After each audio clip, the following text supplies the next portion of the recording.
আমরা সেই স্তরের মুমিন নাই এখন আর। আমরা তিলাওয়াত করতে যাব, তরজমা পড়তে যাব, কিন্তু এগুলো বলতে যাব না, বলে নিজের কাঁধে বিপদ ডাকার কি দরকার? চেতনা এরকম আমাদের। কিন্তু আমি আপনি সারা জীবন তেলাওয়াত করলে কিছুই যায় আসে না কাফেরদের, ফাসিক জালেম মুশরিকদের কিচ্ছু যায় আসে না। যায় আসবে তখন যখন চুরি করলে চোরের হাত কাটা হবে, তখন যায় আসবে তখন যখন কেউ মোরতাদ হয়ে গেলে ইসলামী সরকার তাকে মৃত্যুদণ্ড দিবে, তখন যায় আসবে।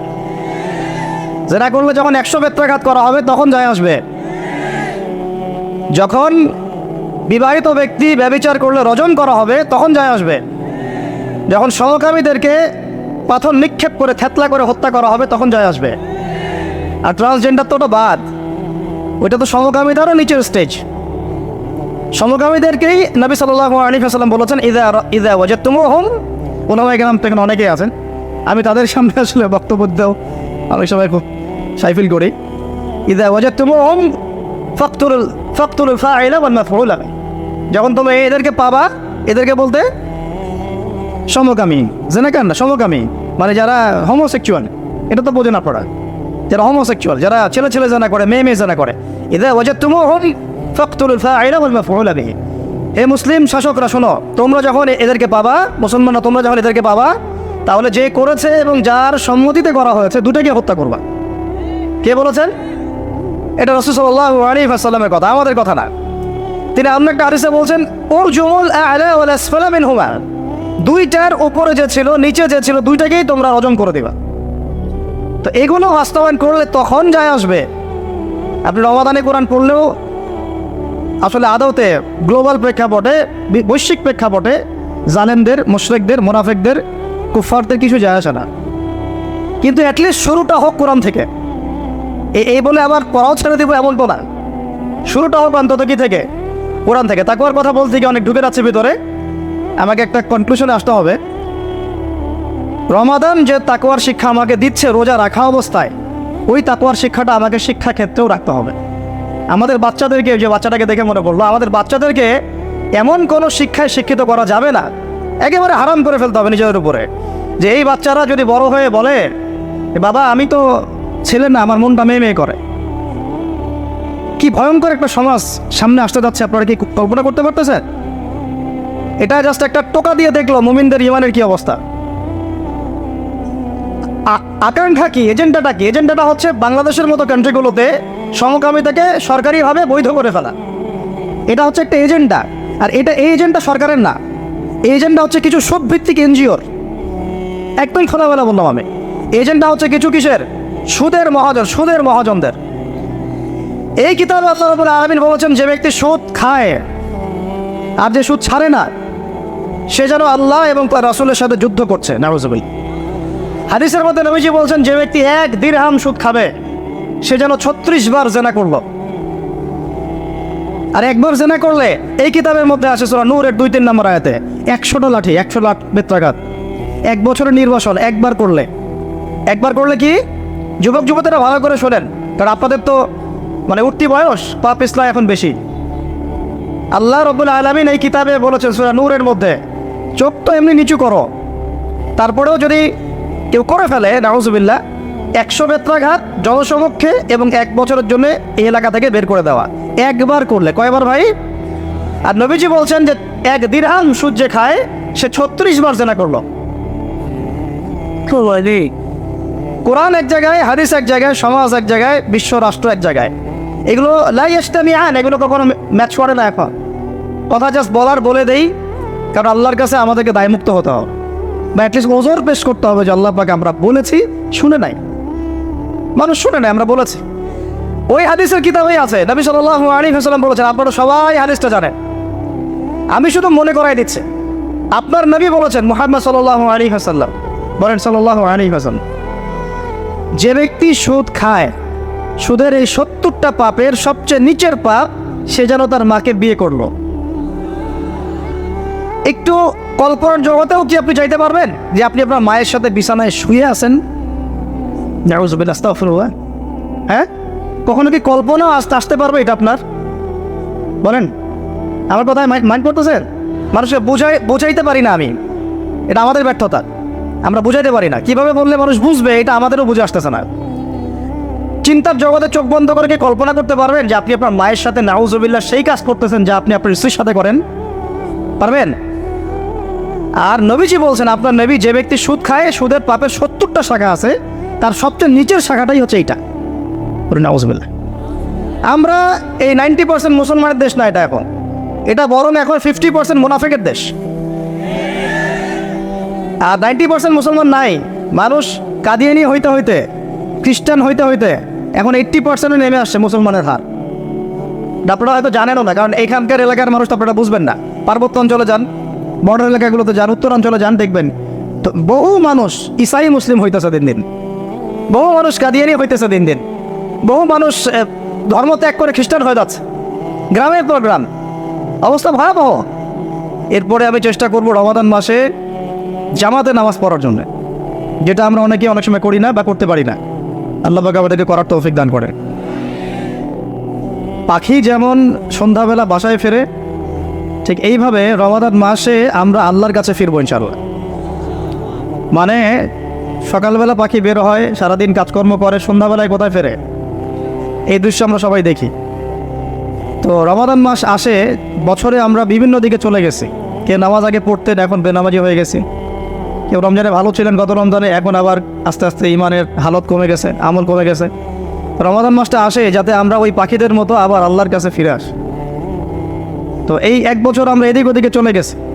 তো রমাদান মাস এসেছে আল্লাহর কাছে ফিরে আসার সময়। আল্লাহ পাক আমাদেরকে রমাদান মাসটাকে সর্বোচ্চভাবে কাজে লাগানোর তৌফিক দান করে নেন। দ্বিতীয় কথা হচ্ছে, রমাদান মাসের উদ্দেশ্য হচ্ছে তাকওয়া অর্জন করা। আপনারা যদি সূরা বাকারা পড়েন, প্রথম আয়াতটাই লেখা আছে, কুতিবা আলাইকুমুস সিয়াম কামা কুতিবা আলাল লাযিনা মিন ক্বাবলিকুম লাআল্লাকুম তাত্তাকুন। লাআল্লাকুম তাত্তাকুন মানে রমাদানের সওমটা তোমাদের উপর ফরজ করা হয়েছে, ঠিক পূর্ববর্তী উম্মতের উপরেও ফরজ করা হয়েছিল, তোমাদের উপর নতুন নয়, যাতে করে তোমরা তাকওয়া অর্জন করতে পারো বা তাকওয়া অবলম্বন করতে পারো। তো এটার ব্যাখ্যা এর আগের লেকচারগুলোতে আমি বলেছি। এমনিতে রোজা রেখে আমরা কিন্তু কিছু খাই না, পান করি না। চুপ করে খেতে পারি, খাই না। চুপ করে পানি পান করতে পারি, করি না। করি না কেন? কারণ আমি ফিল করি বা আমরা উপলব্ধি করি যে আল্লাহ পাক আমাকে দেখছেন, কেউ না দেখলেও আল্লাহ আমাকে। এই উপলব্ধিটাই হচ্ছে আপনার আল্লাহ কনসিয়াসনেস বা তাকওয়ার একটা মানদণ্ড, যেটা আমরা হালাল ছেড়ে দিচ্ছি। খাবার হালাল ছিল, ছেড়ে দিলাম। পানীয় হালাল ছিল, ছেড়ে দিলাম। স্ত্রী সহবাস হালাল ছিল, ছেড়ে দিলাম। শুধু আল্লাহর সন্তুষ্টির জন্য, রেজামন্দির জন্য, যে আল্লাহ পাক আমাকে দেখছেন, এটা করা যাবে না। কারণ আমি এখন সায়েম, রোজা আছে। এই যে চেতনাটা, এই চেতনাটা যদি আমাদের জীবনের অন্যান্য ক্ষেত্রগুলোতেও বাস্তবায়ন করা যায়, তাহলেই লাআল্লাকুম তাত্তাকুন এর হক আদায় হবেন সব। ঠিক ওই চেতনা লাগবে আমার শিক্ষাক্ষেত্রেও। শিক্ষাক্ষেত্রে এমন কোনো শিক্ষা আমি অর্জন করতে পারবো না যেটা আল্লাহর বিরোধী, রাসূলের বিরোধী। কোনো শরীফ থেকে শরীফও চলবে না এখানে। কথা বোঝা যাচ্ছে কি? লাআল্লাকুম তাত্তাকুনের একটু ব্যাখ্যা বুঝি। কেন খাই না কেন? আল্লাহ দেখছেন। কেন পানি পান করি না? এটা ফিল করি তো। কেন স্ত্রী সহবাস করলাম না? আল্লাহ না করেছেন, রোজা ভেঙে যাবে। 3টা হালাল ছিল না হারাম? হালালই ছেড়ে দিলাম। তাহলে ওই চেতনাটা আমার দরকার শিক্ষাক্ষেত্রে। যখন আমি এই জ্ঞান অর্জন করবো, এমন কোনো জ্ঞান অর্জন করা যাবে না যেই জ্ঞান আমাকে আল্লাহ এবং তার রাসূল থেকে দূরে সরাই দিবে। প্রথম যে ওহীটা আসছে জ্ঞান কেন্দ্রিক, ইকরা বিসমি রাব্বিকাল্লাযী খালাক, আমরা শুধু এখান থেকে একটা মেসেজ নেই যে ইকরা মানে আল্লাহ পাক পড়তে বলেছেন। আসলে পুরো আয়াতটাকে বুঝেন। আল্লাহ পাক তার নবীকে বলছেন, ইকরা বিসমি রাব্বিকাল্লাযী খালাক। ইকরা আপনি পড়ুন, বিসমি নামে, রব্বিকা আপনার রবের, আল্লাযী খালাক যিনি সৃষ্টি করেছেন। ইকরা বিসমি রাব্বিকাল্লাযী খালাক, পড়ুন আপনার সেই রবের নামে যিনি আপনাকে, আবার বলেন, পড়ুন আপনার সেই রবের নামে যিনি আপনাকে। তাহলে যেই জ্ঞান আমাদেরকে আল্লাহর দিকে নিয়ে যায়, স্রষ্টার দিকে নিয়ে যায়, সৃষ্টিকর্তার দিকে নিয়ে যায়, সেটাই হচ্ছে জ্ঞান। ওটাই হলো শিক্ষা। আর যে জ্ঞান আমাকে আল্লাহ থেকে দূরে সরায়, আমাকে এইটা শিখায় যে আমি বাইরে ছেলে ভিতরে মেয়ে লাগে, তাহলে এইগুলো জ্ঞান নয়, এগুলোকে বলা হয় জাহেলিয়া। কি বলা হয়? যেই জ্ঞান আমাকে সুদ খেতে শেখায়, এটা জ্ঞান না। যেই জ্ঞান আমাকে ধর্ষণের সেঞ্চুরি করতে শেখায়, এটা জ্ঞান না। যেই জ্ঞান আমাকে বিশ্ববিদ্যালয়ে হকি স্টিক নিয়ে মারামারি করতে শেখায়, এটা জ্ঞান না। যেই জ্ঞান আমাকে তাগুতের বিধান দ্বারা দেশ চালানোর জ্ঞান শেখায়, এটা জ্ঞান না। এগুলোকে বলা হয় এক বাক্যে জাহেলিয়া। কি বলা হয়? এটাই ছিল আবু জাহেলের যুগের সুন্নত। আবু জাহেলের যুগে এগুলোই চলতো। আবু জাহেলের যুগ মানে হচ্ছে ওই আইয়ামে জাহেলিয়াত, আপনারা গালি দেন অনেকেই, একটা বর্বর জাহিলি যুগ ছিল। কিন্তু কেন কেন আমরা জাহিলি যুগ বলি? কারণ ওই যুগেও শিরকের ছড়াছড়ি ছিল, যেটা এই যুগে আছে। ওই যুগেও সুদভিত্তিক অর্থনীতি ছিল, যেটা এখনকার যুগের সুন্নত, ফরজ, সুন্নত তো না, ফরজ। এখনকার যুগের ফরজ সুদভিত্তিক অর্থনীতি, এখনকার অর্থনীতির ফরজ। যে কোনো অর্থনীতির দিকে যাবেন দেখবেন সুদ ছাড়া এখানে গতি নাই, সুদ ছাড়া নড়ার জায়গা নাই। আপনি নড়তে চাইলে ওকে ধরে ফেলবে আপনাকে। এটা সেই যুগ যে সুদ থেকে আপনি বাঁচতে চাবেন, আপনার গায়েও সুদের ছিটাফোটা গিয়ে লাগবে। আপনি যদি বাঁচতেও চান, আপনার গায়ে গিয়ে লাগবে এগুলা। ওই আয়ামে জাহিলিয়াত মানে মাদক আর মাদক, ঠিক এই যুগের মতোই। আয়ামে জাহিলিয়াত মানে মেয়েদের মানহানি, অবমাননা, জেনা, ব্যভিচার, পরকিয়া, ধর্ষণ, অশ্লীলতা, বেহায়াপনা, বেপরদামি। এই যুগের এগুলো এই যুগে নাই? আগের চেয়ে বেশি না কম? আয়ামে জাহিলিয়াত মানে গোত্রীয় হানাহানি, দ্বন্দ্ব, মারামারি, কাটাকাটি। এখনকার নাই যুগে? তো মূল কথা হচ্ছে এই জাহিলিয়াত, যেগুলো যারা আমাদেরকে জাহিলিয়াত শিক্ষা দেয়, এটাকে আমরা জ্ঞানের সংজ্ঞায় সংজ্ঞায়িত করতে পারি না। তো ইকরা বিসমি রাব্বিকাল্লাযী খালাক এর অন্যতম একটা অর্থ এটাও যে জ্ঞান সেটাই যা আমাকে আমার রবের দিকে নিয়ে যাবে, সেটা জ্ঞান নয় যেটা আমাকে রব থেকে দূরে সরায় দেয়। তাহলে আমরা শিক্ষাক্ষেত্রে যখন থাকবো, সেই জ্ঞান অর্জন করব যেই জ্ঞান আমাকে আল্লাহ এবং তার রাসূলের দিকে নিয়ে যাবে। যেই জ্ঞানটাই আমাকে আল্লাহ এবং তার রাসূল থেকে দূরে সরাবে, এটার নাম জ্ঞান না, এটার নাম কি? জাহিলিয়াত, মূর্খতা। এখন এখানে অনেক কথা, সব কথা মাহফিলে বলা যায় না, লম্বা করা যায় না। মূল কথাটা কি দেখেন, আমরা স্কুল পড়েছি, কলেজ পড়েছি, বিশ্ববিদ্যালয় পড়েছি, মাদ্রাসা পড়ছি এখনও, আমরা তালেবে ইলম। এখন কথা হচ্ছে আমরা শরৎচন্দ্র, বঙ্কিমচন্দ্র সব পড়ে ফেলছি, ইংরেজি পড়ে শেষ করে ফেলছি, ফিজিক্স, কেমিস্ট্রি, বায়োলজি পড়ে শেষ করছি, ঠিক আছে? আমরা জিওপলিটিক্স, অর্থনীতি সব পড়ে শেষ করছি। এগুলো আমাদের সিলেবাসে ছিল তাই পড়েছে। কেন পড়েছি? কারণ সিলেবাসে ছিল। না পড়লে কী হবে? পরীক্ষা দিতে পারবো না। পরীক্ষা দিতে না পারলে কী হবে? সার্টিফিকেট আসবে না। সার্টিফিকেট না আসলে চাকরি হবে না। চাকরি না হলে বিয়ে শাদী হবে না। বিয়ে শাদী না হলে জীবনটা বরবাদ। এই তো আমাদের ফিলোসফি তো এরকম, তাই না? নিজের পায়ে দাঁড়াইতে পারলি না তুই, নিজের পায়ে।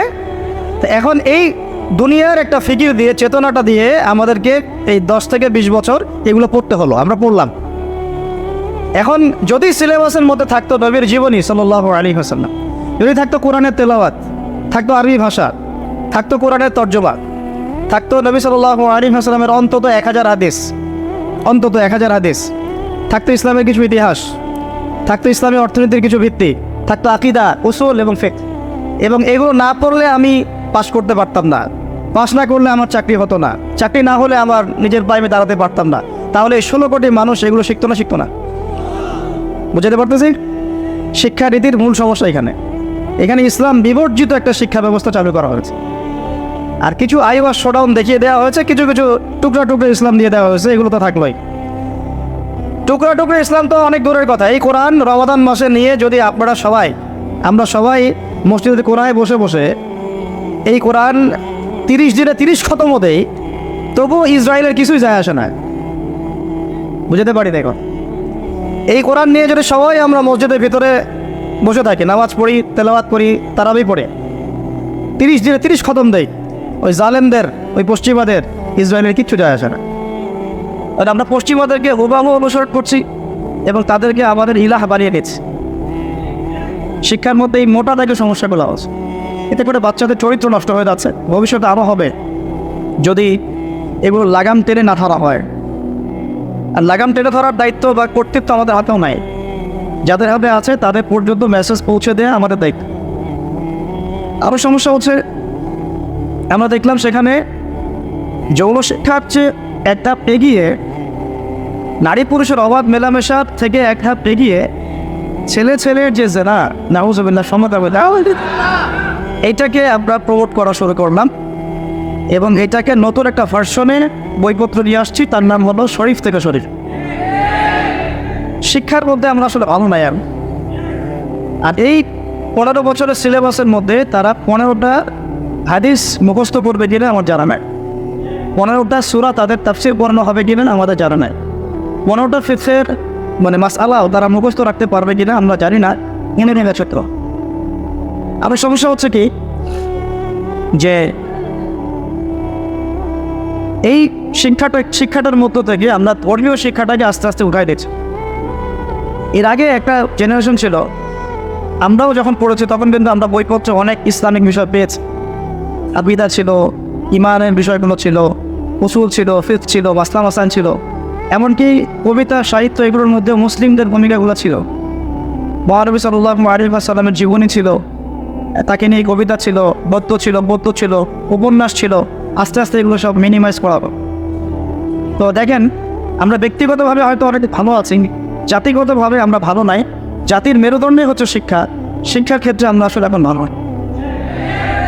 আর এর বাইরে যে শিক্ষা সিস্টেম, যেটা আমরা বলি মাদ্রাসা সিস্টেম, মাদ্রাসা কারিকুলার, এইটা যদি না থাকতো তাহলে আমার মনে হয় যে বাংলাদেশ থেকে ইসলাম অনেক আগেই মিটে যায়। এই জায়গাতেও কিছু সমস্যা আমরা ফেস করছি এখন। যেমন আমরা এখানে কওমি, আলিয়া এরকম ভাগে আছি। তারপরে কোনো ক্ষেত্রে আমরা আমাদের নিজেদের পোস্টটাকে প্রাধান্য দেওয়ার জন্য সিলেবাসটাকে আমাদের মতো করে সাজাচ্ছি। কিন্তু একটা চিরায়ত সিলেবাস আমরা এখন পর্যন্ত প্রণয়ন করতে 100% সমর্থ হই নাই। কী সিলেবাস? যেটার মধ্যে ইসলামিক এবং জেনারেল শিক্ষার একটা সমন্বয় থাকবে, এরকম সিস্টেম কিন্তু আমরা এখন পর্যন্ত মানে উঁচু লেভেল থেকে বাস্তবায়িত হতে দেখিনি। এখানে প্রবলেমটা হচ্ছে কি যে আমরা অনেকে হয়তো মুফতি হয়ে যাচ্ছি, ইফতা দিয়ে ফেলছি, কিন্তু আমরা ভৌগোলিক বিষয়গুলো সম্পর্কে খোঁজখবর রাখতেছি। অর্থনীতি আমরা খুব একটা বুঝতে পারছি না, বেশি ওয়ার্ল্ড ইকোনমিক্সের কথা বলছি আমি। তারপরে গ্লোবাল জিও পলিটিক্স আমরা বুঝতে পারতেছি না। আমরা কোনো ক্ষেত্রে এই বর্তমান বিশ্বের সংকটগুলো মোকাবেলা করতে পারতেছি না। কোরআন হাদিস আমাদের হাতে আছে, এইটা দিয়ে আমরা ওয়ার্ল্ডকে চ্যালেঞ্জ করতে পারছি। এদিকে কিন্তু কোরআন হাদিস আমি শিখছি, এটা কিছুটা সংস্কারের দাবি রাখে। এটা ওলামায়ে কেরামরা বুঝবেন, হয়তো এটা সবার দায়িত্ব না, ওলামায়ে কেরামরা এটা বুঝবেন এটা, এবং তারা ফিকির করছেন যে কীভাবে এটাকে আরও আপডেট করা যায়। মূল জিনিস ঠিক থাকবে, কিন্তু সমসাময়িক উপকারী জ্ঞানগুলো আমাদের দরকার। আমরা কথা বলছি যে মাইক্রোফোন দিয়ে, যে রেকর্ডিংগুলো হচ্ছে, আমাদের হাতে যে ফোনগুলো অনেকের এমন কাইন্ডলি ভেতরে রাখেন। তারপরে প্রযুক্তিগত বিষয়, অ্যাপস, গুগল, ফেসবুক, ইউটিউবিং, যেগুলো প্ল্যাটফর্মের দিকে তাকান, কোনোটাই আমাদের ক্রিয়েট করা না, কোনোটাই মুসলমানদের ক্রিয়েট করা না। কেউ অসুস্থ হয়ে গেলে যে হসপিটাল আপনি যাচ্ছেন, সে হসপিটালটা আপনারা প্রতিষ্ঠা করেন নাই, আমরা করে দেয়। ওটা করেছে কোনো সেকুলাররা। প্রযুক্তিগতভাবে তারা এগিয়ে যাচ্ছে এদিক দিয়ে, প্রযুক্তি ওদের হাতে, তথ্য ওদের হাতে, ডেটা ওদের হাতে, উন্নত প্রযুক্তি যেটাতে আপনার গোপন জীবন পর্যন্ত মনিটর করা যায়। আপনি আপনার ওয়াইফের সাথে কী কথাবার্তা বলেন, যদি আমি চাই এবং আমার কাছে অথরিটি থাকে, আমি সেটা মনিটর করতে পারবো, আপনি বুঝতেও পারবেন। তাহলে এটা আমাদের হাতে নাই। আমরা এখানে পিছিয়ে গেছি, তথ্য প্রযুক্তির ক্ষেত্রে আমরা কিন্তু অনেক পিছিয়ে গেছি। ইন্টারনেট সেকশনে আমাদের অবদান কী? আমরা কতগুলো ইসলামিক অ্যাপস তৈরি করতে পেরেছি, কতগুলো আমরা এই ডাটাবেস তৈরি করতে পেরেছি। সার্চ ইঞ্জিন আমাদের কতগুলো আছে, আমাদের ডাটাবেস কতগুলো। তো এগুলো ভাবতে হবে। আমাদের মানে যে তথ্য প্রযুক্তির বড় বড় কোম্পানিগুলো, এগুলোর মালিক কতজন মুসলমান? তো বেশিরভাগ ক্ষেত্রে আমরা দেখা যাচ্ছে কি যে এগুলো আমাদের হাতে না থাকার কারণে, আমরা পিছিয়ে পড়ার কারণে আমরা ইহুদি খ্রিস্টানদের উপর নির্ভরশীল হয়ে পড়েছে। তো এখন আমি যেটা কথা বলতে যাচ্ছি প্রথম থেকে আবার আসি, যে আমরা অনেকে ব্যক্তিগতভাবে ভালো আছি, তো শিক্ষা সিস্টেমটা কিন্তু ধ্বংস হওয়ার পরে এখান থেকে বের হওয়ার জন্যে, এখান থেকে জাতিকে বের করার জন্যে আমাদের সবার আগে দরকার দ্বিমুখী শিক্ষার মেরুকরণটা দূর করার। দ্বিমুখী শিক্ষার মেরুকরণটাকে দূর করতে না পারলে আমরা আমাদের জাতিটাকে নিয়ে শঙ্কিত। সামনে আমাদের সন্তানদের ভবিষ্যৎ কী হবে, তারা নীতি নৈতিকতার ক্ষেত্রে কোন জায়গায় নামতে পারে, এটা নিয়ে আমরা সত্যি উদ্বিগ্ন। আল্লাহ পাক আমাদেরকে বোঝার তৌফিক দান করে। যেভাবে আমরা এগিয়ে যাচ্ছি, যদি দেখা যায় যে আজকে থেকে 5 বছর পরে বা 10 বছর পরে একটা ছেলেকে বাসায় নিয়ে এসে বলে যে বাবা আমরা বিয়ে করেছি, মা আমরা বিয়ে করেছি, নাউজুবিল্লাহ, যদিও সে বাইরের দিক থেকে ছেলে কিন্তু ভিতরে জানো সে মেয়ে, তো আমরা কিন্তু অবাক হবো না যা চলছে এগুলো দেখতে থাকলে? একটা কথা হবে না, একটাও সাউন্ড হবে না। আমরা খুব লম্বা আলোচনা করবো না, খুব সংক্ষিপ্ত করে গোটাই নেবো। চলেন, দেখেন আপনারা বসে আছেন, আমি সকাল থেকে বাইরে আছি, খাওয়া না খাওয়া ঘুমটুম নাই, আমার পরিশ্রম করে আপনাদের চেয়ে বেশি হচ্ছে। আমরা যদি এক রাতেই বসতে ধৈর্য না কুলায়, তাহলে আপনারা মানে বদর ও খন্দকের নাম নেন কীভাবে মুখ দিয়ে? খন্দকের যুদ্ধে নবী সাল্লাল্লাহু আলাইহি ওয়াসাল্লাম নিজে না খেয়ে পেটে 2টা পাথর বেঁধে খাল খনন করেছেন প্রচণ্ড ঠান্ডার মধ্যে। ফ্যানের নিচে বসে আছি, এসির মধ্যে বসে আছি, গাড়িতে করে আসলাম, আমাদের ধৈর্য কুলায় না। হ্যাঁ দাঁড়ান আমি বলি, তায়েফে আমি গিয়েছিলাম কয়েকদিন আগে। তায়েফে নবী সাল্লাল্লাহু আলাইহি ওয়াসাল্লাম 80 মাইল মানে প্রায় 100 কিলো, প্রায় 100 কিলো রাস্তা তিনি পায়ে হেঁটে গিয়েছেন, কোনো বাহনে চড়ে না, পায়ে হেঁটে 100 কিলো গিয়েছেন। একজন সাহাবীকে সাথে নিয়ে, যায়েদ ইবনে হারসা রাদিয়াল্লাহু আনহু, সেখানে গিয়ে তিনি মক্কার বিপরীতে একটা সাপোর্ট আশা করেছিলেন যে তায়েফবাসী ইসলাম কবুল করলে আবু জাহেল, আবু লাহাব, উতবা, সাহেবার এগেনস্টে একটা মানে জিওপলিটিক্যাল সাপোর্ট আমরা পাবো। তো সেখানে তারা তো ইসলাম কবুল করেই নাই, বরং 3টা বড় বড় গোত্র, আব্দু ইয়ালাইল, আব্দে মাসউদ আর হারিব বিন আমর, এই 3টা বড় বড় গোত্র ছিল, 3 ভাইয়ের, ইসলাম তো কবুল করেই নাই। 1.5 মাস নবীজি পরিশ্রম করেছেন, 1.5 মাস। কত মাস? 1.5 মাস পরিশ্রম করেছেন, পায়ে হেঁটে গিয়েছেন গ্রীষ্মকালের জুন জুলাই মাসের তপ্ত রোদের নিচে, মরুভূমি ওয়েদারে, আমাদের মতো কমফোর্টেবল ওয়েদার না। 1.5 মাস থেকেছেন, দাওয়াত দিয়েছেন, দাওয়াত তো একজন কবুল করেই নাই, উল্টা নবী সাল্লাল্লাহু আলাইহি ওয়াসাল্লামকে রক্তাক্ত করে তায়েফ থেকে বের করে দিয়েছে। সেই নবীর উম্মত আমরা একদিন, এক রাত, 1 ঘন্টা, 2 ঘন্টা ধৈর্য হারা হয়ে যায়। আমরা দিন কায়েম করবো কিভাবে? তারা দিন কায়েম করা আর দিনের দাওয়াত দেওয়া এগুলো এক জিনিস না। আজকে আসছি আমি দিনের দাওয়াত দিয়ে চলে গেলাম, এখানে দিন প্রতিষ্ঠা হবে এমন না মিশন। দিন প্রতিষ্ঠা মানে হচ্ছে এমন একটা গাছ রোপণ করা, এমন একটা বৃক্ষ রোপণ করা যার শেকড়টাও পবিত্র, যার ডালপালা পবিত্র, ফলও দেবে কে? পবিত্র। এখন আমরা ফল আশা করতেছি, ডালপালা নিয়ে পড়ে আছি, আজকে এই ইস্যু, কালকে সেই ইস্যু, বাস্তবতা হচ্ছে ওই শেকড়টাই পচে গেছে, শেকড়টা কিন্তু নাই, পচে গেছে। আজকে ট্রান্সজেন্ডার ইস্যু আসছে, আমরা লাফাই, মানে অনেকে কথা বলছি, আমরা সম্মেলন করতেছি, লেখালেখি করতেছি, বইপত্র লঞ্চ করতেছি, অনেকে বক্তব্য দিচ্ছি। এই তো কয়েকদিন আগে আবার আসছিল আরেকটা ইস্যু, তো ওইটা নিয়ে আমরা কথা বললাম, প্যালেস্টাইন নিয়ে। তারপরে আবার শিক্ষা ইস্যু আসলো, ওইটা নিয়ে কথা বললাম। আমরা একটা একটা করে সমস্যা নিয়ে হাতলে ফিরতেছি অন্ধকারে। আসলে সমস্যাটা মূলত গোড়ায়, ওই শেকড়টাই তো অপবিত্র। এই অপবিত্র বৃক্ষের মধ্যে কোনো পবিত্র ফল আশা করা যায় না। এখন আমাদের হাতে 2টাই অপশন, একটা হচ্ছে এই অপবিত্রতাটাকে বা যে পোকা ধরেছে এখানে, এটাকে মেডিসিন প্রয়োগ করে এই পোকাগুলোকে সারানো, নিরাময় করার, গাছটাকে বাঁচানো।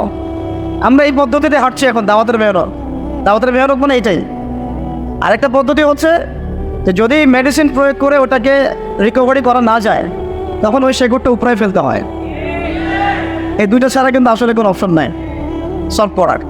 আর আমরা সলভ করতেছি ওলামায়ে কেরামের সাথে পরামর্শ করে, আমরা কোন পথে হাঁটতেছি? আমরা হাঁটতেছি এখন কিন্তু মেডিসিন দেওয়ার পথ। মেডিসিন দাও, যেখানে যেটা রোগ সেখানে সেই মেডিসিন দিয়ে আসুন। কিন্তু এটাতে আদতে কতটুকু কাজ হচ্ছে এটাও একটা ভাবার বিষয়। শেকড়টা পচে গেছে, আর এই পচা শেকড় যদি একক মালিকানার হতো তাও একটা কথা ছিল। এই পচা শেকড়ের মালিকানা আবার যৌথ মালিকানা, মানে পুরো বুঝাতে পারতেছি কিনা, সব কথা তো আর খোলা বলা আসবে না, বুঝতে হবে কিছু, মানুষের ফিদের হইতে হবে আর কি। ঠিক আছে, এখন এমন না যে একটা রাষ্ট্র চাইলেই তার পুরো জনগণকে ইসলামের পথে আনতে পারে, এখন সেই যুগও নয়। বরং এখন পুরো একটা বিশ্ব শক্তি এটাকে নিয়ন্ত্রণ করে, যৌথ মালিকানা। বিশ্বের মালিকানা এখন যৌথ মালিকানার। বিশ্বের মোরাল যারা হিউম্যানিটির গান শোনায়, মানবতার গান শোনায়, মানবতার গাড়িওয়ালা, তো এরা হচ্ছে এই পুরো বিশ্বের মূল তাগতি শক্তি। এরা পুরো বিশ্বটাকে এভাবে সাজিয়েছে যে এখানে মুসলমানদের স্বার্থ খুব একটা দেখা হবে না। বিশ্বের প্রত্যেকটা ডিপার্টমেন্ট, শিক্ষাই বলেন, সংস্কৃতি বলেন, ধর্ম বলেন, আপনার ইকোনমিক্স বলেন বা জিওপলিটিক্স বলেন, প্রযুক্তি বলেন, অস্ত্রশস্ত্র, যে কোনো ডিপার্টমেন্ট ওরা নিয়ন্ত্রণ করে। এই নিয়ন্ত্রণগুলো মুসলিম কান্ট্রিদের উপর এখন খুব একটা নাই, এই বাস্তব কথা। আর যারা শক্তিশালী কান্ট্রি তারা হাত ফুটিয়ে বসে আছে। তারা কি করতেছে? হাত ফুটিয়ে বসে আছে। এই যে ফিলিস্তিন ইস্যু নিয়ে ওআইসিদের যে ভূমিকা আমরা দেখলাম, এরপরে আমার বলতে বাধ্য হচ্ছে যে এরকম সংগঠন থাকার চেয়ে না থাকাই ভালো হচ্ছে। যদি বাংলাদেশ ইসলামী হুকুমত কায়েম হয়ে যায় তাও ভালো হবে। সবাই মিলে বসে খ্যাপসা খাওয়া হইল, সবাই একসাথে বসে গেলে খ্যাপসা ফান খাওয়া হইল, পকেটপোলা খাইলাম আর বললাম যে হ্যাঁ কিছু করতে হবে, কিছু করা দরকার। মানবতা বিরোধী অপরাধ হচ্ছে, প্রতিদিন বাচ্চাগুলোকে মেরে ফেলছে, মা বোনদেরকে ধর্ষণ করছে, ভাইদেরকে মারতেছে, কিছু করা দরকার, কিছু করা দরকার, এই পর্যন্তই। অথচ আপনি বিশ্বাস করেন, আপনারাও ঘাটাঘাটি করলে পাবেন পুরো বিশ্বের সবচেয়ে বড় মিলিটারি পাওয়ার মুসলমানদের বেশি না, 10টা দেশ যদি একসাথে মিলিটারি পাওয়ার একত্রিত করে পশ্চিমাদের চেয়ে বেশি হবে, নেটোর চেয়ে বেশি হবে, যে কোনো বেশি না 10টা মুসলিম কান্ট্রি একত্রিত করে। তারপরে আমাদের কাছে যে অয়েল আর গ্যাস আছে, এটা দিয়ে পশ্চিমা বিশ্ব কিনে ফেলা সম্ভব। এটা বয়কট করে ব্যান করে দিলে, সাপ্লাই বন্ধ করে দিলে ওদের এক একটা ইন্ডাস্ট্রি পড়ে যাবে, শেষ। এটা তো করতে পারবে না, কারণ ওদের সাপোর্টে মসনদ টিকে আছেন, নুন খাইলে তো কোন গাইতে হবে। তো এখন আমাদের হাতে সব কিছু আছে, আল্লাহ পাক দিয়েছেন gold, black gold, oil, gas, military পাওয়ার, জনসংখ্যা সারা বিশ্বে কাদের বেশি? আমাদেরই বেশি। এগুলোর চেয়ে বড় কথা আমাদের আছে ঈমান, আমাদের আছে আল্লাহ, আমাদের আছে কোরআন, মুহাম্মদ সাল্লাল্লাহু আলাইহি ওয়াসাল্লাম তার মতন নবী। তারপরেও কেন এই অবস্থা? চোখের সামনে 26,000 27,000 মানুষকে মারার পরে গর্ব শব্দ নাই কেন?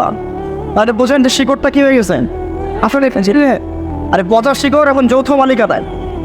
তো নবী ঈসা আলাইহিস সালাম এবং ইমামুল মাহদীর যে রোল শেষ জামানায়, সেটা হচ্ছে এই শিকড়টা তার উপরে ফেলবে। যাও, তারা মেডিসিন দিবে না। আমরা যে মেডিসিন দিচ্ছি এখন, সেগুলো মেডিসিন প্রয়োগ করতেছে যে এটা দিলে ভালো হবে, এইটা সলিউশন, এইসব মেডিসিন তারা খুব একটা দিবে না। তারা আসবে শেকড়টাকে উপরে ফেলতে, উপরে ফেলে নতুন একটা পবিত্র গাছ রোপণ করা হবে, ওই গাছের উপরে 40 বছরের খেলাফা কায়েম হবে। চাও, এটা কেমন? এটা হচ্ছে আবু জাহেলের যুগ, মনে আছে আবু জাহেলের যুগ? আইয়ামে জাহিলিয়াত মানে হচ্ছে শিরক, আইয়ামে জাহিলিয়াত মানে মূর্তি পূজা, আইয়ামে জাহিলিয়াত মানে রিবা, সুদ, আইয়ামে জাহিলিয়াত মানে হচ্ছে মাদক, আইয়ামে জাহিলিয়াত মানে জিনা, আইয়ামে জাহিলিয়াত মানে পরকিয়া, বেহায়াপনা, তারপরে আপনার মেয়েদেরকে নিয়ে কষ্টি নষ্টি করা, তারপরে মানুষকে দাসত্ব শৃঙ্খলা আবদ্ধ করা, তারপরে ধরেন যে গোত্রীয় হানাহানি, এগুলোই আইয়ামে জাহিলিয়াত মানে কি আসল? এইগুলাই। এখনকার বিশ্বে এগুলোর কোনটা নাই? এখনকার বিশ্বে এগুলোর কোনটা নাই? সব কিছু আছে, তো আছে আরও বেশি, আরও বড় পরিসরে মজুদ, এবং এটার গ্লোবালাইজেশন হয়েছে ব্যাপারটা, তাই না? ওই সময় না হয় শুধু মক্কায় ছিল, শুধু হয়তো রোমান সভ্যতা ছিল, শুধু হয়তো ফুরসে ছিল, বা এদিকে মদিনায় কিছু অংশ ছিল। এভাবে তো গ্লোবালাইজেশন হয় না, এখন সব কিছু গ্লোবালাইজেশন হয়েছে। তো এখন আইয়ামে জাহিলিয়াতের ওই জায়গায় নবীজি কী করলেন সাল্লাল্লাহু আলাইহি ওয়াসাল্লাম? তিনি কি তাদের প্রচলিত যে মতবাদগুলো, তাদের ওই সুদি সিস্টেম, তাদের ওই শিরক, তাদের ওই জিনা, তাদের ওই বাদক, তাদের ওই গোত্রীয় হানাহানি, ওইগুলোর ভিতরে ঢুকে কি সংস্কার করার চেষ্টা করলেন, না ওখান থেকে বের হয়ে নতুন কিছু দিলেন? বলেন, ওদের সিস্টেমে ঢুকে কি সংস্কার করার চেষ্টা করলেন, না ওই সিস্টেমের বাইরে থেকে নতুন কিছু দিলেন বিশ্বকে? তিনি নিজে ওই সিস্টেমের বাইরে থাকলেন, নিজে জীবনে কখনো মিথ্যা বলেন নাই, নিজে জীবনে কখনো শিরক করেন নাই, নিজে কিন্তু কখনো তিনি মাদকের খার কাছেও যান নাই, কখনো গোত্রীয় হানাহানিতেও যান নাই, রিবার কাছেও যান নাই। নবী হওয়ার আগেও তিনি কখনো এগুলো করেন নাই, নবী হওয়ার পরে তো বহুত দূরের কথা, ব্যাপারটা তাই না? তখনও মানুষ তাকে আল আমিন, আস-সাদিকুল আমিন, সত্যবাদী, মহাসত্যবাদী। তো সিস্টেমের ভিতরে ঢুকে না, বরং এই জাহিলিয়াতের বাহিরে থেকে নতুন কিছু দিয়ে জাহিলিয়াতকে দূর করার চেষ্টা করেছেন, এবং তিনি সফল হয়েছেন 100%। সেই নতুন কিছুটা কি? ওই জাহিলিয়াতের বিরুদ্ধে তিনি আল্লাহর ওহী দিয়ে সংস্কারের কাজ করেছেন। এই তো ওই জাহিলিয়াতের বিপরীতে তিনি আল্লাহর ওহী মানে কোরআন এবং নবীর সুন্নাহ, এই দুটাকে একত্রিত করে তিনি তার মিশন শুরু করেছেন।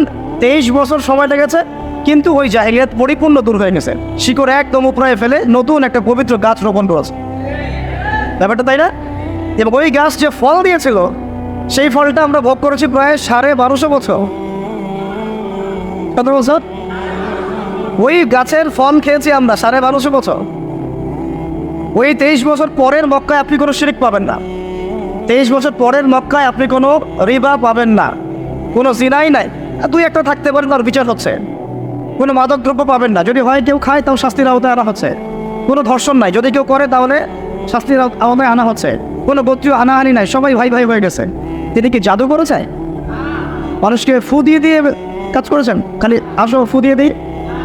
হ্যাঁ, আমরা যেটা করি আর কি, এখন পানি পরা নিয়ে যাই, তিনি কি খালি খোরমা জিলাপি বিতরণ করেছেন? তিনি কি সেহর জাদু করেছেন মানুষের উপরে? কাউকে ভয় দেখিয়েছে? কারো উপর প্রেশার ক্রিয়েট করেছেন? তিনি মানুষের অন্তর্জগৎ, আত্মার জগৎটাকে পরিবর্তন করে দিয়েছেন। তিনি ফার্স্ট অফ অল মানুষকে বুঝিয়েছেন যে এই জীবনটাই চূড়ান্ত জীবন না। আমাদের এই জীবন সর্বোচ্চ হয়তো 100 বছর, সর্বোচ্চ হয়তো 100 বছর, এরপরে সবাই কেউ থাকবে না এখানে। এই কনসেপ্টটা তারা বিশ্বাস করতো, কিন্তু তারা মৃত্যুর পরে যে আবার জীবিত হবে এইটা বিশ্বাস করতো না। নবীজি বুঝিয়েছেন, দেখো এরপরে মানুষকে আবার জীবিত করা হবে। এই বস্তুবাদী সভ্যতা থেকে বের হয়ে আসো, মেটেরিয়ালিস্টিক চিন্তা ভাবনা থেকে বের হয়ে আসো, তোমাদেরকে আবার জীবিত করা হবে, আল্লাহর সামনে একা একা দাঁড়াতে হবে, দাঁড়িয়ে তোমার এই জীবনের হিসেব দিতে হবে। এই চিন্তাটা মানুষের ভিতর ঢুকেছে, যখন মানুষের ভিতরটা পরিবর্তন হওয়া শুরু হয়েছে। তারপরে মানুষ গাইডলাইন চেয়েছে, তাহলে আমি 100 বছর চলবো কীভাবে, ভাই 60-70 বছর কীভাবে চলবো? তখন তিনি গাইডলাইন দিয়েছেন, এই যে আল্লাহর পক্ষ থেকে কোরআন এবং আমার সুন্নাহ ফলো করো, সফল হয়ে যাবে। এটাই ওই দুইটা জিনিস, যে কালিমা লা ইলাহা ইল্লাল্লাহ মুহাম্মাদুর রাসূলুল্লাহ। লা ইলাহা ইল্লাল্লাহ মানে কি? এইসব কোনো জাহিলিয়াত চলবে না। লা ইলাহা ইল্লাল্লাহ মানে আল্লাহ পাকের বিধান ছাড়া কোনো বিধানই চলবে না। এত সহজ কথা। লা ইলাহা ইল্লাল্লাহ মানে আল্লাহ ছাড়া কোনো মাহমুদ নাই, মানে কি আল্লাহ ছাড়া কোনো বিধানও নাই, কোনো ইলাহ নাই, কোনো উপাস্য নাই। মানে আমি আল্লাহ পাকের হুকুমের বাইরে এক পাও যেতে পারবো না। যদি যাই তাহলে আমি শুধু মুখে লা ইলাহা ইল্লাল্লাহ পড়েছি, এন থেকে পড়ি নাই। ওইটা আব্দুল্লাহ বিন উবাইও পড়েছিল। আব্দুল্লাহ বিন উবাই আবার কে? মুনাফিকদের সর্দার। তিনি কে? মুনাফিকদের সর্দার। সে কি কালিমা পড়ে নাই? কালিমা তো পড়েছে, রাসূলের পিছনে নামাজও পড়েছেন, রাসূলকে দেখেছে। আমরা তো নবীকে দেখি নাই সাল্লাল্লাহু আলাইহি ওয়াসাল্লাম। একবার তাকে স্বপ্ন দেখার জন্য কত দোয়া করতে থাকি আপনার সারাদিন আল্লাহর কাছে, আল্লাহ আমাদেরকে একবার নবীকে দেখান স্বপ্নে। তার রওজায় গিয়ে সালাম দিলে মনে হয় যে নবী এখানেই শুয়ে আছেন, আপনার সামনে দিয়ে হাঁটে যাচ্ছি। তিনি তো জীবিত, তিনি কি মৃত? তিনি তার রওজায় জীবিত। তো তারা নবীকে সচক্ষে দেখেছেন, কালিমাও পড়েছেন, নবীর পিছনে নামাজও পড়েছেন, তারপরে জাহান্নামের অতল তলে যাচ্ছে কেন? কারণ সেই কালিমা শুধু মুখে পড়েছে, সেটাকে বাস্তবে প্রতিফলন পড়ে আইনি। লা ইলাহা ইল্লাল্লাহ মানে আল্লাহ ছাড়া কোনো বিধান চলবে না, আল্লাহ পাক ছাড়া কোনো ইলাহ নাই, কোনো উপাস্য নাই। আমার ইবাদত, আমার সালাত, আমার জিকির, আমার তাসবিহ তাহলিল, আমার অর্থনীতি, আমার রাজনীতি, আমার ব্যবসা, আমার বাণিজ্য, আমার পরিবার, আমার ব্যক্তি জীবন, আমার শিক্ষা, আমার সংস্কৃতি, আমার পুরো জীবন, আমার মরণ সব আল্লাহ চলে। সোজা কথায় আল্লাহ পাক ছাড়া আমাদের এক ডানে ভাবে পা ফেলার কোনো সুযোগ নাই। আল্লাহর বিধান ছাড়া ডানেও যেতে পারবো না, বামেও যেতে পারবো। এর নাম লা ইলাহা ইল্লাল্লাহ। বলেন এখন আছে আমাদের সমাজে এটা? নামাজে লা ইলাহা ইল্লাল্লাহ আছে, এখান থেকে বের হন, আপনি আবার সুদ খাচ্ছেন। ওইখানে তো লা ইলাহা ইল্লাল্লাহ থাকে না, থাকলো না। এখান থেকে বের হন, আপনি আবার গণতান্ত্রিক ওই যে সকল পশ্চিমা রাজনীতি করতেছেন। ওটা একটা হচ্ছে অর্থনৈতিক জীবন, 5 নম্বর আমাদের সমাজনীতি, 6 নম্বর আমাদের রাজনীতি, 6টা। আর আরেকটা হচ্ছে আমাদের সংস্কৃতি। এই তো এই 7টা-8টার বেশি আমাদের জীবনের কোনো সেক্টর নাই, কিন্তু এই প্রত্যেকটা সেক্টর আমাকে নবীর সুন্নত মোতাবেক সাজাতে হবে। এর নাম মুহাম্মদুর রাসূলুল্লাহ। আমি কীভাবে বুঝাবো? আসলে বোঝানোর মতো এলেমও নয়, আবার আমার সেরকম লাফজও আসবে না। উমর রাদিয়াল্লাহু আনহু যিনি জান্নাতের সার্টিফিকেট প্রাপ্ত একজন মানুষ, 10 জন আশারায়ে মুবাশশারের একজন, 4 খলিফার বরেণ্য একজন খলিফা, যার মতো শাসন ব্যবস্থা কেউ কায়েম করতে পারে নাই। পারছে? পারবে না ইনশাআল্লাহ। ইমামুল মাহদী আসলে পারবেন ইনশাআল্লাহ, আর ঈসা আলাইহিস সালাম আসলে পারবেন না। এখন এগুলো জাদু করে আছে, এখন এগুলো কোনো বাস্তবায়ন নয়। এখন ওটা নিয়ে আলোচনা বাদ, ইনশাআল্লাহ ওটা নিয়ে আরেকদিন আলোচনা করবো যে উমর রাদিয়াল্লাহু আনহুর খেলাফার যুগটা কেমন ছিল, ওটা আরেকটা আলোচনা হবে ইনশাআল্লাহ। এখন আমি বলতে চাচ্ছি, উনি একদিন নবীজিকে বলছেন সাল্লাল্লাহু আলাইহি ওয়াসাল্লামকে যে ইয়া রাসূলুল্লাহ ওয়াল্লাহি লা উহিব্বুকা, আল্লাহর কসম আমি আপনাকে অনেক মহব্বত করি, ইল্লা বিন নাফসি, আমার নিজের নফসের চেয়ে বেশি না। স্বাভাবিক না? আমি আবার জানের চেয়ে বেশি মহব্বত আপনাকে করি, নাকি তো অনেক মহব্বত। নবীজি বললেন লা ইয়া ওমর, এখনো হয়নি। মানে এখনো পরিপূর্ণ ঈমান আসে নাই। একটু পরে তিনি বললেন যে ইয়া রাসূলুল্লাহ আলান লা উহিব্বুকা মিন কুল্লি শাই হাত্তা মিন নাফসি, ইয়া রাসূলুল্লাহ আমি আপনাকে সব কিছুর চেয়ে বেশি ভালোবাসি, এমনকি আমার নিজের জীবনের চাইতেও এখন বেশি ভালোবাসি। নবীজি বললেন আলান ইয়া ওমর, এখন প্রকৃত মুমিন হয় না। ওমর রাদিয়াল্লাহু আনহুর ব্যাপারে এত বড় একটা কথা আসলো, লা ইয়া ওমর, তুমি এখনো মুমিন হওনি ওমর। লা ইউমিনু আহাদুকুম, নবীজি বলছেন তোমাদের মধ্যে কেউ মুমিন হইতেই পারবে না মানে প্রকৃত মুমিন হইতেই পারবে না হাত্তা আকুনা আহাব্বা ইলাইহি মিন ওয়ালিদিহি ওয়া ওয়ালাদিহি ওয়ান নাসি আজমাইন, যতক্ষণ না আমি মুহাম্মদ সাল্লাল্লাহু আলাইহি ওয়াসাল্লাম তোমাদের কাছে তোমাদের কি বাবা, তোমাদের সন্তান এবং সমস্ত মানুষের চেয়ে বেশি প্রিয় না হচ্ছে। নিজেকে নিজে প্রশ্ন করি, আসলে কি মুহাম্মদ সাল্লাল্লাহু আলাইহি ওয়াসাল্লাম আমার কাছে এত বেশি প্রিয়? তাকে গালি দিলে তো আমার খারাপ লাগে, এবং তাকে নিয়ে কটূক্তি করে আমার খারাপ লাগে। আমরা প্রতিবাদ করি, আমরা আল্লাহু আকবার নারায়ে তাকবীর দিচ্ছি, আমরা আল কোরআনের আলো ঘরে ঘরে জনস্লোগান দিচ্ছি। সত্যি কি মুহাম্মদ সাল্লাল্লাহু আলাইহি ওয়াসাল্লামকে আমরা আমাদের নফসের চেয়ে বেশি ভালোবেসেছি, বাঁচতে পেরেছি? তাহলে আমার চেহারার অবস্থা এমন কেন? আমার পোশাক আশাক, আমার রুচি, আমার অভ্যাস, আমার পছন্দ, আমার চলাফেরা, আমি কেমন করে বেনামাজে থাকতে পারি? তাহলে কেমন করে আমি একটা মেয়ের সাথে তাহলে সম্পর্ক করতে পারি? কীভাবে আমি তাহলে সুদ খাইতে পারি? কীভাবে আমি তাহলে জেনা করতে পারি? কীভাবে আমি তাহলে অন্যের হক নষ্ট করতে পারি? আমি যদি নবী মুহাম্মদকে ভালোবেসেই থাকি সাল্লাল্লাহু আলাইহি ওয়াসাল্লাম, কীভাবে আমি তার সুন্নতের বাইরে যেতে পারি? আমার কথা কি লজিক বা যুক্তি আছে না নাই? তাহলে আমাদের লা ইলাহা ইল্লাল্লাহর মধ্যেও কিছু ঘাপলা আছে, আমাদের জনমান এবং মুহাম্মদ রাসূলুল্লাহর দাবির মধ্যেও কিছু ঘাপলা আছে না রে? এই ঘাপলাগুলো দূর করে আমাদেরকে একটা পবিত্র বৃক্ষ রোপণ করতে হবে। তাহলে আবু জাহেলের যুগ পরিবর্তন হয়ে সাহাবীওয়ালা যুগ হবে ইনশাআল্লাহ। আপনারা কি বুঝতে পারেন যে আমরা এখন আবু জাহেলের যুগে আছি? আমার খোলামেলা কথা শুনেন, এই বিশ্বে মানুষ এখন ইলাহ মেনে নিয়েছে কাকে জানেন? এই বিশ্বে মানুষ কোনো কোনো ক্ষেত্রে বহু মুসলমানের মধ্যে পড়ে গেছে।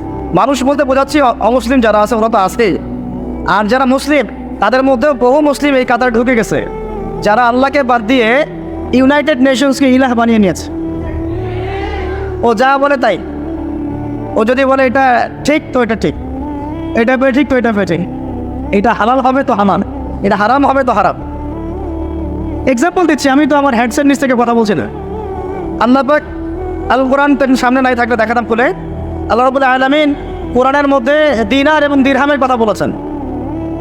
এটা কি আজকে দাম প্রথম শুনলেন? দিনার মানে কি? স্বর্ণ মুদ্রা। দিনার মানে কি? আর দিরহাম মানে রৌপ্য মুদ্রা। কোরআনে আল্লাহ পাক এগুলোর কথা বলেছেন। আপনার নবী, আমার নবী মুহাম্মদ সাল্লাল্লাহু আলাইহি ওয়াসাল্লাম এগুলো দিয়ে কেনাবেচা করেছেন। আপনাদের কি মনে হয় উনি কি বিকাশের রকেট টাকা পাঠাতেন না? ডলার এক্সচেঞ্জ করতেন না, পেপার মানি ইউজ করতেন, ইলেকট্রনিক মানি বা ক্যাশলেস সোসাইটিতে থাকতেন, দিনার দিরহাম এক্সচেঞ্জ করতেন, কেনাবেচা করতেন। তো অটোমান এম্পায়ারটা যখন ছিল ওই 1914 সালের আগ পর্যন্ত ঘাটাঘাটি করলে দেখবেন এই বেশি না 100-200 বছর আগেও এই জিনিসগুলোর প্রচলন ছিল সমাজে। বেশি দিন যেতে হবে না, 200-250 বছর। যতক্ষণ পর্যন্ত ফরাসি বিপ্লব হয়েছে 1779 সালের দিকে, তারপরে যে পশ্চিমাদের উত্থানটা, তারপরে ব্রিটেন জার্মানিকে সরাই দিয়ে সারা বিশ্ব শাসন করা শুরু করলো, ব্যাংক অফ ব্রিটেন প্রতিষ্ঠা করলো, তখন যে পাউন্ড চালু করলো, ওই সময় থেকে শুরু হয়েছে পেপার মানি। এর আগে এটা হদিসই পাবেন না আপনি। এখন কথা হচ্ছে যে 1944 সালের দিকে, কত সালে ফার্স্ট ওয়ার্ল্ড ওয়ার হয়েছে 14 থেকে 18, সেকেন্ড ওয়ার্ল্ড ওয়ার তো 45-এর দিক থেকে শুরু হয়েছে, তাই না? তো 44-এর দিকে এই ব্রিটেন উড কনফারেন্সের মতো দিয়ে এই ইউনাইটেড নেশনস গোল্ড দিনার সিলভার দিরহামকে মার্কেট থেকে হারাম করে দিল। এখন থেকে আর এটা দিয়ে কোনো ট্রেড ব্যবসা বাণিজ্য কিছু করা যাবে না। আমরা যে পেপার মানি দিয়ে দিয়েছি এটা দিয়ে করতে হবে, এটা ডলার কেন্দ্রিক হবে, বাকি কারেন্সি এটা থেকে মনিটর করা হবে ইত্যাদি।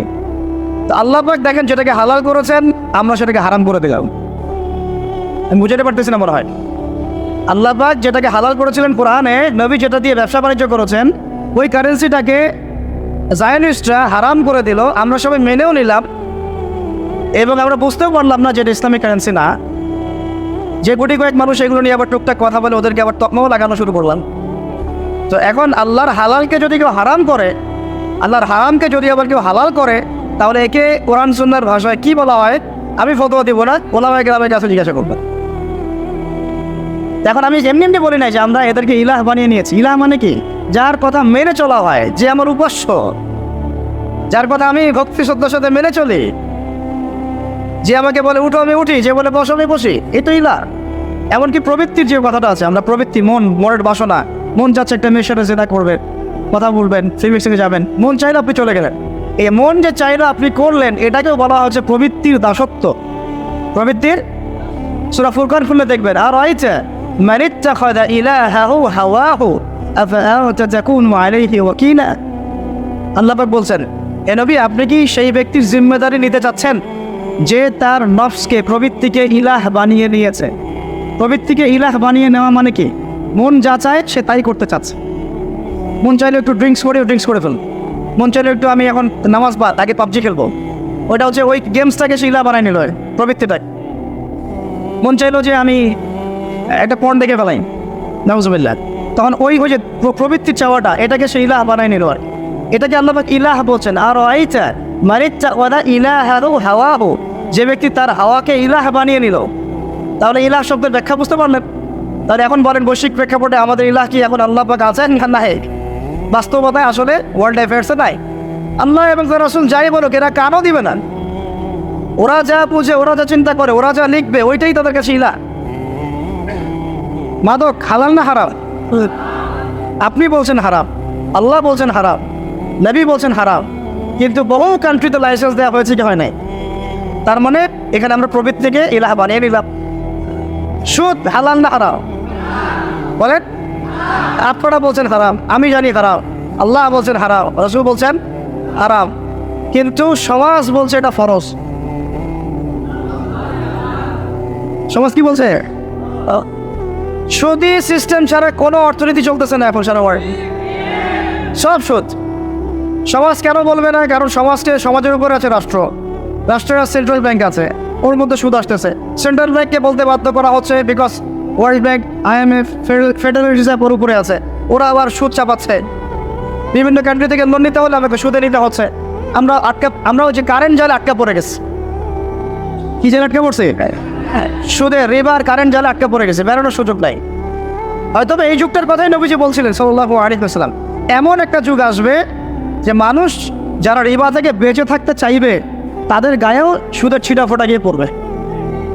এখন আমরা বেঁচে থাকতে চাচ্ছি, দেখবেন আপনার কাছে ছিটা ফোটা গিয়ে লাগতেছে।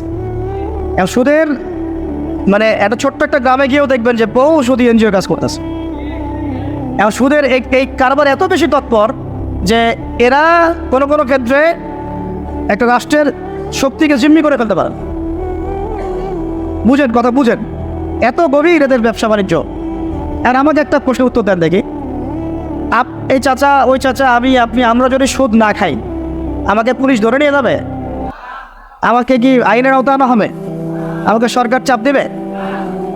আমরা যদি মাদক না খাই তাহলে কি আমাকে জোর করে খাওয়াবে? সরকার চাপ দেবে? না খাওয়ার অপরাধে ধরে নিয়ে যাবে? তাহলে বুঝতে পারলাম যে আমরা নিজেরাই সুদ খাচ্ছি, আমরা নিজেরাই মাদক খাচ্ছি। আপনি মাদক খায়েন না, মাদকের ব্যবসা চলবে না। আপনি সুদ খায়েন না, সুদের ব্যবসা চলবে না। আপনি খ্রিস্টান হয়েন না, ওরা ইসাই মুসলিমদের তৎপরতা চালাতে পারবে না। আপনি ওই যারা আল্লাহ নবী সাল্লাল্লাহু আলাইহি ওয়াসাল্লামের পরেও নবুয়ত দাবি করতেছে, নাউজুবিল্লাহ, ওই যে কি নাম, কাদিয়ানি, তো ওদের বিজনেস আপনি ওটা লঞ্চ করেন না, ওদের সাথে সম্পর্ক রাখেন না, তাহলে আপনি সেফ থাকলেন। আমরা তো নিজেরাই এগুলোতে পা দিচ্ছি। তারপরে আমি দাবি করতেছি আমি লা ইলাহা ইল্লাল্লাহ পড়া মুসলমান, মুহাম্মাদুর রাসূলুল্লাহ পড়া মুসলমান সাল্লাল্লাহু আলাইহি ওয়াসাল্লাম। আর মূল কথা, ভাই অনেক কথা বলে ফেললাম, মূল কথাটাই ফিরে আসি। মূল কথাটা হচ্ছে যে আমাদেরকে এই নোংরা শেকড় উপড়ায় ফেলে বা একে মেডিসিন দিয়ে ঠিক করে একটা পবিত্র গাছে পরিণত করতে হবে।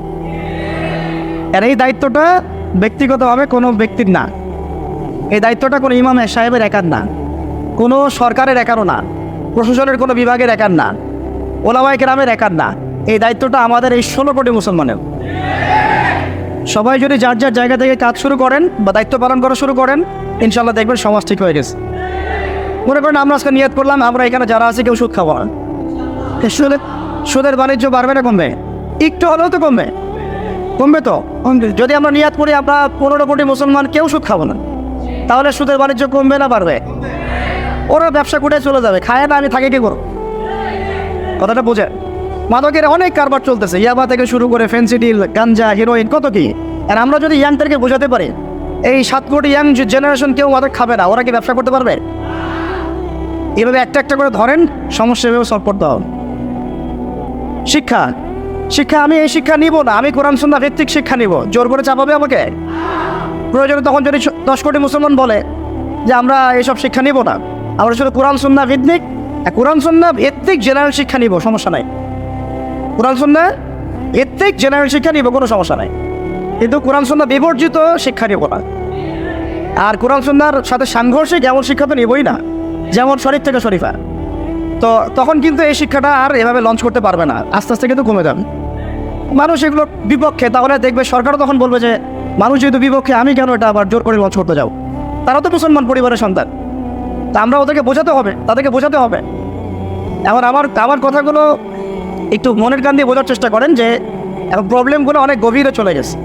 এইটা থেকে সলভ করার জন্য আমাদের কাছে রাস্তা এখন একটা, সেটা হলো নবী সাল্লাল্লাহু আলাইহি ওয়াসাল্লামের সিরাত। কী বললাম বলেন?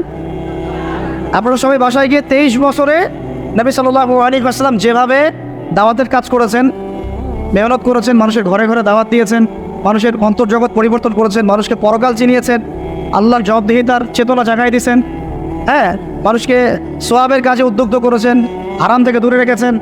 এই যে তাসকিয়া, শুধু এলেম শিখান নাই, এলেম শিখিয়েছেন, আমল শিখিয়েছেন, তাসকিয়াও শিখিয়েছেন, তাসকিয়াও অর্জন করিয়েছেন। তারপরে সমাজ মেনে নেয় নাই, প্রয়োজনে হিজরত করে চলে গেছেন দূরে। সমাজ মেনে নেয় নাই, প্রয়োজনে তায়েফে গিয়েছেন। সমাজ মেনে নেয় নাই, প্রয়োজনে চলে গেছেন মদিনায়। ওখানে গিয়ে মাশাআল্লাহ আনসারী সাহাবীরা ইসলাম আগে থেকে কবুল করেছিল, সেখানে গিয়ে ইসলাম শক্তিশালী হয়েছে। তারপর আস্তে আস্তে আবার জিহাদ হয়েছে, হইতে হইতে এক পর্যায়ে মক্কা বিজয় হয়েছে। এই যে সিরাতের যে প্যাটার্ন, এই প্যাটার্ন ছাড়া এই বিশ্বে দিন কায়েম হবে না। অন্য যে রাস্তাগুলোতে আমরা হাঁটতেছি না, এইগুলো সিরাতের রাস্তা না। এই সিরাতের রাস্তা আমাদেরকে ফিরে আসতে হবে। তো শুরুটা হবে কোথা থেকে? আমার ব্যক্তি জীবন থেকে। আমরা সবাই আগে নিজেরা লা ইলাহা ইল্লাল্লাহ নিজের মধ্যে ইনস্টল করবো ইনশাআল্লাহ। নিজেরা নিজেদের জীবনে আগে ব্যক্তি জীবনে মুহাম্মদুর রাসূলুল্লাহ প্রতিষ্ঠা করব সাল্লাল্লাহু আলাইহি ওয়াসাল্লাম। তারপরে আমার পরিবারটা আমি ঠিক করব, এর মধ্যে আমার শিক্ষাটা আমি ঠিক করে নেব, কোন শিক্ষা শিখলে আমার পরকাল বাঁচবে। আমার সন্তানের শিক্ষা নিশ্চিত করব। আমি আমার এলাকার মধ্যে আমার সামর্থ্য অনুযায়ী দাওয়াতের কাজ করব। আমাদেরকে দাওয়াতের মেহনত করতে হলে গভীর জ্ঞান অর্জন করতে হবে। এই কারণে উলামায়ে কেরামের সহবতে আসতে হবে, এসে আমাদেরকে সিলেবাস মেনটেন করে পড়াশোনা করতে হবে। তারপরে নিজের উপর সে আমলটা আবার প্রতিষ্ঠা করতে হবে। নিজে আমল না করে মানুষকে তো বলা যায় না। তারপরে কি, আমাদের সন্তানকে মানুষ করার পরে আমাদের রিজিকটা আবার হালাল করতে হবে, কোনো হারাম যেন না ঢুকে। মা বাবাদেরকে পর্দায় রাখতে হবে। তারপরে আমর বিল মারুফের কাজ করতে হবে, নাহি আনিল মুনকারের কাজ করতে হবে। এভাবে উলামায়ে কেরামদেরকে একটা জায়গায় আনার চেষ্টা করতে হবে। বিভক্তি বাড়ানো যাবে না, ঐক্যবদ্ধ করার চেষ্টা করতে হবে। এভাবে কাজ করতে থাকেন এবং সর্বমহলে দাওয়াত পৌঁছাতে হবে। শুধু মসজিদের মুসল্লিরা শুনবে, পার্লামেন্টের মানুষরা শুনবে না এমন না, তাদেরকেও ইসলাম শেখাতে হবে, তাদেরকে ইসলাম জানাতে হবে। আমার বিশ্বাস, দৃঢ় বিশ্বাসে তারা, আমি বিশ্বাস করি তারা 100% ইসলাম বুঝেই না, বা বুঝলেও অনেকে মানতে চান না, অনেকে বুঝেন না, অনেকে বুঝেও মানতে চান না। আমার বিশ্বাস তারা বুঝেন না, ইসলামের গভীরতা বুঝেন না। হয়তো আপনারা মডারেট ইসলাম ফলো করতে চান, ওই যে আমেরিকান ভার্সন অফ ইসলাম, ঠিক আছে, ওই ব্রিটিশ ভার্সন অফ ইসলাম, এগুলো ভালো লাগে।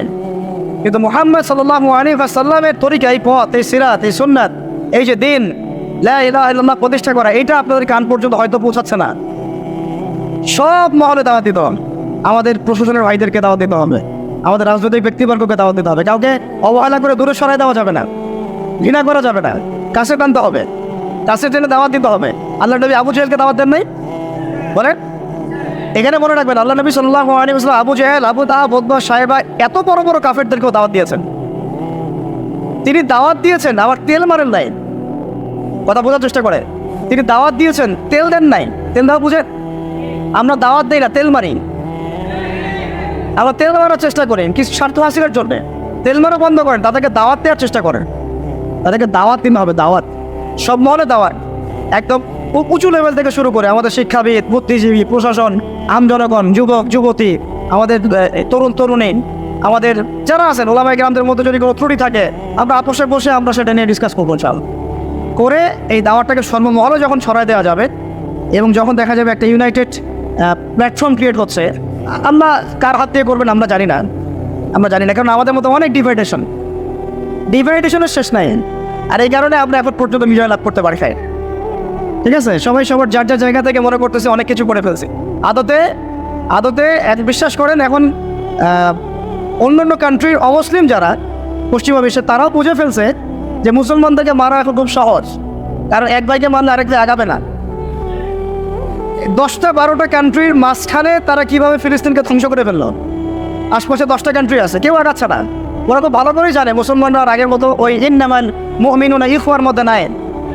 এদের একটাকে মানলে বরং আরেকটা মিষ্টি বিতরণ করবেন। কথা বুঝতে পারতেছেন না? এটা ওরাও বুঝে ফেলছে। এই কারণে এই গোড়ার সমস্যাগুলো আমাদেরকে সলভ করতে হবে। সলভ হয়ে যাবে দেখবেন, তখন ইনশাআল্লাহ তাআলা একটা ইউনাইটেড মুসলিম কমিউনিটি গড়ে উঠবে। তখন আমরা তো কারো ক্ষমতার দিকে হাত বাড়াচ্ছি না, আমরা চাচ্ছি যারা আছে তারাই ইসলামটা প্রতিষ্ঠা করুক। কি চাচ্ছি আমরা? আমরা দাওয়া দিতে চাচ্ছি যাতে যারা আছে তারাই যেন ইসলামটাকে কি করে, প্রতিষ্ঠা করে। আল্লাহ নবী আবু জাহেলকে কি বলেছিলেন জানেন? আবু জাহেল আবু লাহাব উতবা সাহেব এসে প্রস্তাব দিচ্ছে, তুমি কি সুন্দরী নারী চাও? বলে নাউজুবিল্লাহ, 100টা মেয়ে বিয়ে দিব তোমার, আরবের সুন্দরী সুন্দরী। তুমি কি আমাদের কাবা ঘরের চাবি চাও? তুমি কি আমাদের ক্ষমতা চাও? তুমি কি আমাদের সব খাজানা চাও? খাজানা বুঝেন মানে সম্পদ, এগুলো চাও? সম্পদ, নারী, ক্ষমতা, এগুলো টপ দিল তাকে। তুমি কি এগুলো চাও? যদি চাও তাহলে এগুলো দিচ্ছি তোমাকে। তুমি লা ইলাহা ইল্লাল্লাহ মুহাম্মাদুর রাসূলুল্লাহ দাওয়াত দেওয়া বন্ধ করে দাও। এটা তাকে প্রস্তাব দেওয়া হলো। আর তিনি পয়েন্টটা রিপ্লাই করতেছেন কি, যে আপনারা শুধু একবার একটা কালিমা পড়েন, এই সম্পদ, এই নারী, এই ক্ষমতা যেগুলোর কথা বলছেন এগুলো তো আমার দরকারই নাই। আপনারা খালি একটা কালিমা পড়েন, শুধু আরবের না পুরো বিশ্বের রাজত্ব পাবেন ইনশাআল্লাহ। এটা কে দাওয়াত দিচ্ছে? আমাদের নবীজি নিজে বলতেছেন এই কথা। তারা আবার বললো যে তাহলে একটা কেন, 10টা কালিমা পড়তে রাজি আছে। তখন তিনি বললেন, কুলু লা ইলাহা ইল্লাল্লাহ তুফলিহুন, বলো লা ইলাহা ইল্লাল্লাহ, আল্লাহ ছাড়া কোনো মাবুদ নাই, মানে আল্লাহ ছাড়া কোনো হুকুম নাই, কোনো ইলাহ নাই, সফল হয়ে যাও।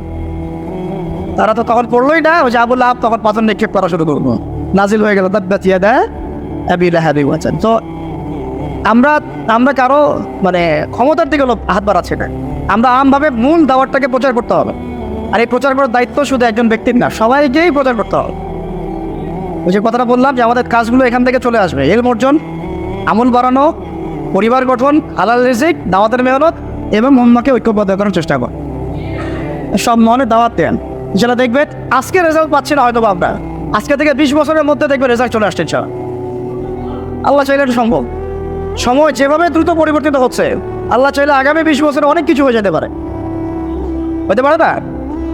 এখন আপনি যে টিকটক প্রজন্মটা দেখতেছেন, এটা পশ্চিমাদের বিগত 20 বছরের পরিশ্রমের ফসল।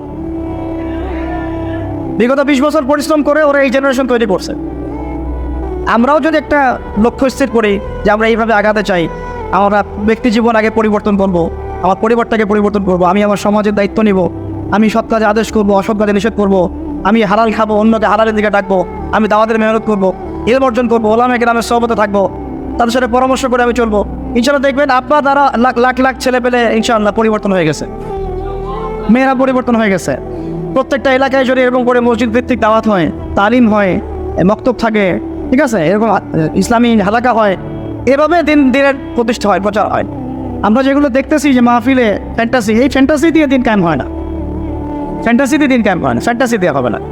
ওই সাহাবিওয়ালা, ওই যে সিরাত থেকে বারবার সিরাতের কথা ফিরে আসতেছে, ওই 23 বছরের সিরাত সবার মুখস্থ থাকা চাই। এই সিরাতটাকে আপনি ভালো করে পড়লে বুঝতে পারবেন কীভাবে আল্লাহ নবী সাল্লাল্লাহু আলাইহি ওয়াসাল্লাম ওই শেকড়টাকে উপরে ফেলে, নোংরা শিকড় উপরে ফেলে পবিত্র একটা বৃক্ষের বীজ বপন করে এটা ফল দিয়েছে। আল্লাহ পাক আমাদেরকে সেই পথে হাঁটার তৌফিক দান করেন। তা আমাদের দাওয়াত সবার জন্য আমভাবে থাকবে, কাউকে আমরা ঘৃণা করবো না, কাউকে দূরে সরাই দিব না, আমরা দাওয়াত দিব আবার তেল দিব না, ঠিক আছে? দাওয়াত দিব, তেল না। ব্যক্তিত্ব গায়রত বজায় থাকবে। দুনিয়ার সামান্য স্বার্থে আমরা আবার, আমি একটা মাহফিলে গিয়ে দেখেছিলাম যে যারা নিচে বসে আছেন স্টেজে, তারা সবাই মাশাআল্লাহ মাদ্রাসার টিচার, সবাই তো দাওরাতও দিয়েছেন, ইফতাও দিয়েছেন, নিচে বসে আছেন, পিছনে 4-5টা চেয়ার, ওখানে যারা বসে আছেন তারা আলিম বা তাসা পড়তে পারে না। বসেছি কেন বুঝতে পারতেছেন তো? এই যে গায়রত নাই আমাদের। তো প্রথমে স্টেজে গিয়ে বললাম যে সবাই আগে নামেন, সবাই নিচে বসেন, আর একটি কোনো চেয়ার নাই, আমাদেরকে বসতে দিতে পারতেছে না। তো বললাম যে আগে সবাই নিচে নেবে, সবাই এক জায়গায় বসেন, তারপর বয়ান শুরু করেন। ওলামায়ে কেরাম নিচে বসে থাকবে, আপনিও কেন উপরে বসে থাকবেন?